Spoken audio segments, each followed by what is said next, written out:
Direction la Grande Bleue, on y reste. Direction Frontignan, très exactement. Maintenant, pour parler de roman noir avec notre invité, nous recevons Franz Delplanque. Bonjour. Bonjour. Vous avez cette année donc été retenu pour participer à ce festival international du roman noir qui compte désormais dans cet univers du polar, il faut bien le dire. Comment avez-vous reçu cette invitation tout d'abord ? Évidemment, elle m'a fait très plaisir. Je suis auteur d'un premier roman, donc c'est un grand honneur d'être invité au Festival de Frontignan, qui a une très grande réputation depuis 15 ans qu'il existe. Et évidemment, c'est un bonheur aussi de venir à Frontignan, même si aujourd'hui le temps n'est pas très bleu, mais il fait très beau quand même. Justement, vous venez de parler de réputation. Comment vous expliquez cette réputation ici, dans l'Hérault, au bord de la Méditerranée, pour le roman noir ?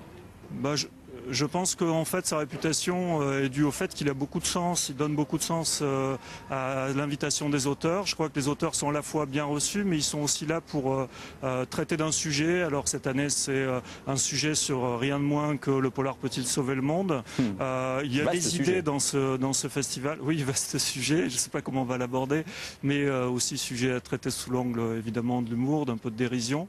Il y a derrière ce roman un monsieur très connu dans le monde du polar qui est Mikhail Georgiev, et l'invitation qu'il m'a faite est d'autant plus plaisante pour moi que j'ai beaucoup de reconnaissance et d'estime pour lui.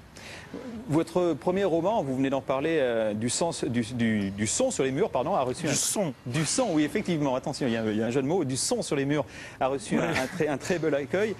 Vous avez cette phrase prémonitoire, les tueurs sont rarement des gens prévoyants. Comment l'avez-vous constaté ? C'est une question qu'on me pose quelquefois. Effectivement, j'ai assez peu tué dans ma vie et j'ai fréquenté très peu de tueurs. Mais néanmoins, c'est la liberté du roman.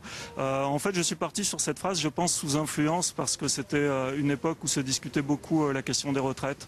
Alors, on est toujours un peu rattrapé par l'actualité. L'inspiration ne part jamais de très très loin. Voilà, donc la question, c'est un tueur, en fait, qui décide de prendre sa retraite. Et évidemment, il n'a pas cotisé, alors il va faire chanter son patron et c'est comme ça que ça commence. C'est pas simple. Et on y est en plein dedans, effectivement, dans l'actualité des retraites. Très rapidement, comment expliquez-vous ce goût pour le polar des Français ? C'est un goût qui est assez international, mais c'est vrai que moi j'étais pas un grand lecteur de polar quand par exemple j'ai fait mes études. C'était un genre en fait qu'on côtoyait, mais en se disant bon c'était le mauvais genre donc on l'aimait bien quand même, mais c'était un genre dans lequel il y avait une espèce de vérisme sanglant, il fallait toujours décrire des choses extrêmement proches du réel, et puis c'est un genre qui a éclaté notamment pour moi avec la lecture d'Elroy. Voilà. Merci Franz Delplanque d'avoir été notre invité. Je rappelle que donc vous êtes un des auteurs invités à ce festival du roman noir sur les bords de l'Étang de Thau. Bonne journée à vous.